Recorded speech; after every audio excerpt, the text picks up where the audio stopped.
Even Mark Zuckerberg is surprised at how well that went. Well, I mean, I think there was generally a little bit of a surprise, but they made it extremely easy to onboard. Are you onboarded yet, Kathleen? No.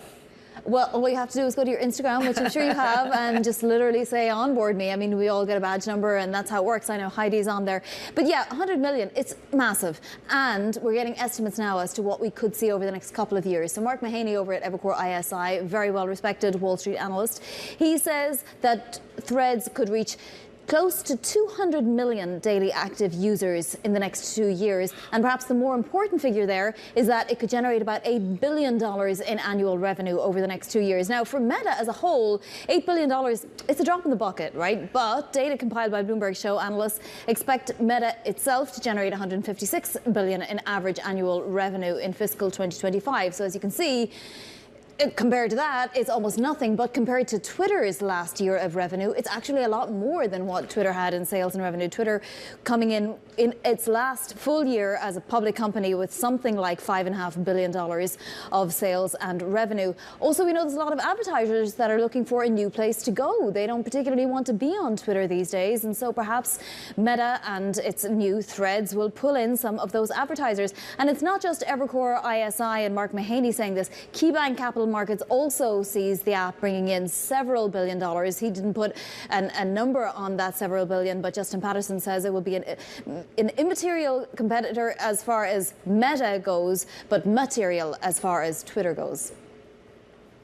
You talk about the drop in the ocean when it comes to revenue, and you get the feeling that this is maybe a personal thing for Elon Musk, for Zuckerberg, the cage fight, and now there's sort of, expectations potentially of legal action being threatened now.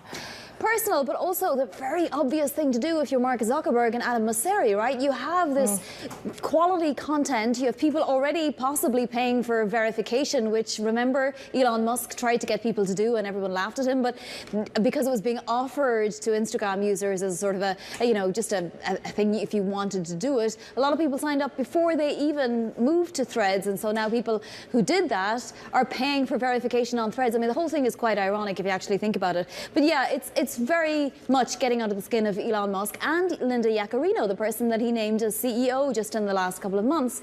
She is desperate to pick up the advertising that was lost during the time that Elon Musk was alienating a lot of Twitter users. And, if you're an advertiser, are you really going to divide your dollars between Threads and Twitter, or are you just going to say, well, I'll go with what I know already? Users, by the way, have been fairly positive at the beginning, at least, for Threads.